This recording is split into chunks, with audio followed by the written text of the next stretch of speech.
పోతే 10-20 కుక్కలు ఉంటున్నాయి ఒక్కో చోట. బండి మీద పోవాలని ఇబ్బంది, నడుచుకుంటూ పోవాలని ఇబ్బంది.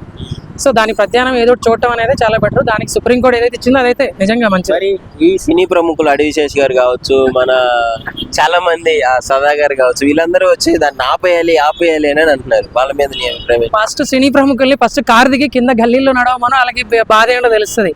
వాళ్ళు ఏ రోజు కారు తిరిగి ఏ గల్లీలోకి పోరు, వాళ్ళు కారు లేకుండా బయటకు అడుగు పెట్టరు ఇంట్లో నుంచి. వాళ్ళకి ఏం తెలుసు కుక్కల బాధలు. కనీసం బండి వేసుకొని ఏదన్నా నార్మల్ ఒక గల్లీలో, చిన్న నార్మల్ గల్లీలో తిరగమని, లోకల్ గల్లీలో తెలుస్తుంది. మీడియా ముందుకు వచ్చేసి లేదంటే ఏదో యూట్యూబ్ ముందుకు వచ్చేసి ఏడ్ చేసి ఇన్స్టాలలో ఇది చేసినంత మాత్రాన వాళ్ళకి పోయేది ఏముండదు. ఎవరైతే జనాలు బయట తిరుగుతున్నారో వాళ్ళకి కదా ఇబ్బంది. బాధితులు వచ్చి ఎవరన్నా ఇది ఆ మాట అంటే అప్పుడు ఆలోచించాలి. కానీ మీరు కారులో కాలు కింద పెట్టిన వాళ్ళందరూ వచ్చేసి మాట్లాడేసి అది ఇది అంటే అది కరెక్ట్ కాదు. అది టోటల్లీ నాట్. స్ట్రీట్లలో తిరుగుతుంటారు, ఆడుకోవడానికి బయటకు వెళ్తుంటారు, వాళ్ళకి తెలియదు పాపం.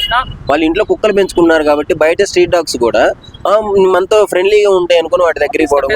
అదే అనుకుంటాం కదా. స్ట్రీట్ డాగ్స్ అంటే కొన్ని మంచిగా ఉంటాయి, కొన్ని చెడ్డవి ఉంటాయి. మనం జనరల్ గా ఉన్నప్పుడు ఓకే మంచి